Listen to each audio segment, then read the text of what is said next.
ধরেন যে ব্যক্তিটা ব্যবসায় নিয়োজিত আছেন এবং ব্যবসাটা মোটামুটি আপওয়ার্ড পজিশনে আছে। আমার বয়স 68 বছর। আমি এই ক্ষুদ্র ব্যবসার সঙ্গে বা ক্ষুদ্র শিল্পের সঙ্গে সম্পর্কিত দীর্ঘকাল যাবত আর কি।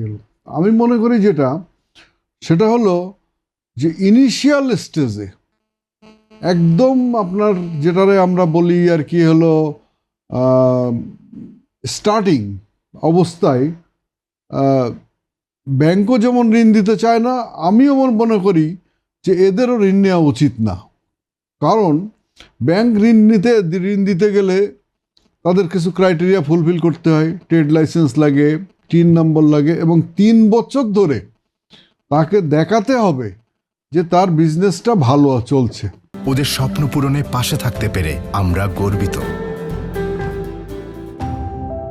প্রফিটের জায়গায় আছে এবং কিছু ট্যাক্স তিনি দেন সরকারকে, তখন অ্যাপ্লিকেশনটা তারা মোটামুটি প্রসেসিং এ যায়। কিন্তু এটা তো আমার চা দোকানদার, পান দোকানদারের কাছে নাই।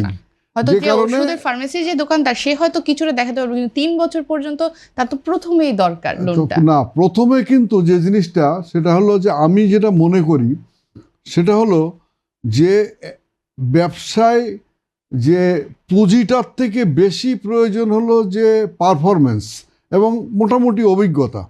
আমি যেমন আর কি আমার হলো গতকাল না পরশু দিনকে আমাদের চিফ অ্যাডভাইজার সাহেব আর কি হলো বললেন যে আপনারা উদ্যোক্তা হন,